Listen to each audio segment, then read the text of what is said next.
कैसे अगे माय हरदी हरदिया दूब पातरना अगे माय हरदी हरदिया दूब पातरना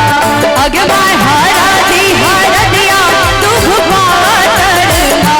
अगे माय हरदी हरदिया दूब पातरना अगे माय हरदी हरदिया दूब पातरना अगे माय हरदी हरदिया दूब पातरना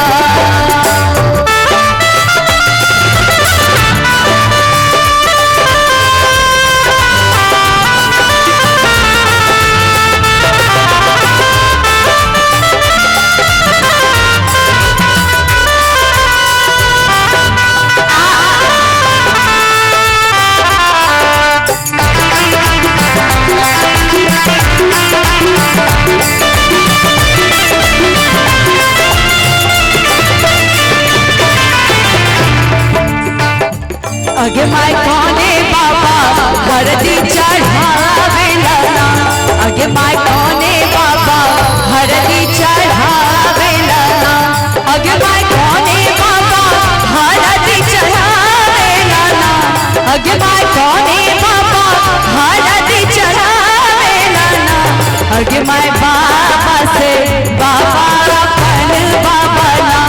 अगे माय उहे बाबा हरदी चढ़ावे लना अगे माय हरदी हरदिया दूब पातरना अगे माय हरदी हरदिया दूब पातरना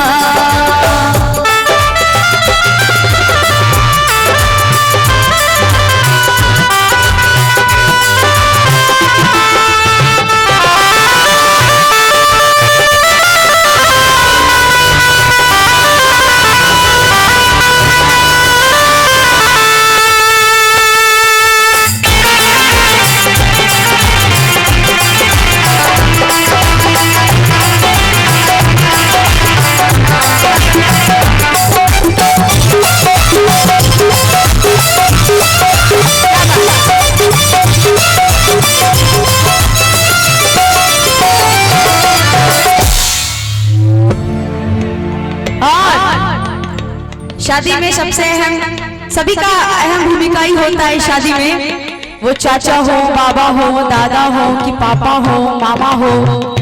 सभी का उतना ही भूमिका होता है हल्दी लगाने में अगे माय कौने चाचा हरदी चढ़ावे लना अगे माय कौने चाचा हरदी चढ़ावे लना अगे माय कौने चाचा हरदी चढ़ावे लना अगे माय कौने चाचा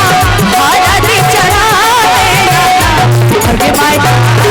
से चाचा अपन चाचा अगे माय उहे चाचा हरदी चढ़ावे लना अगे माय हरदी हरदिया पातरना अगे माय हरदी हरदिया दूब पातरना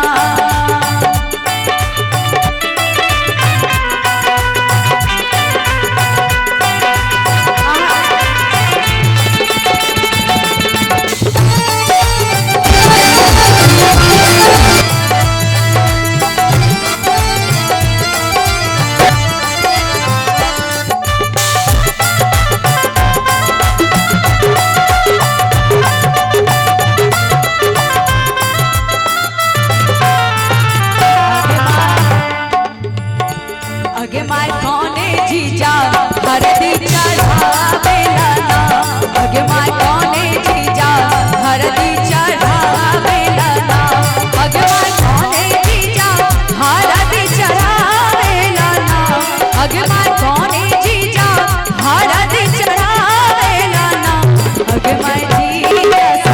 जीजा अपन जीजा ना अगे माय उहे जीजा हरदी चढ़ावे लना अगे माय हरदी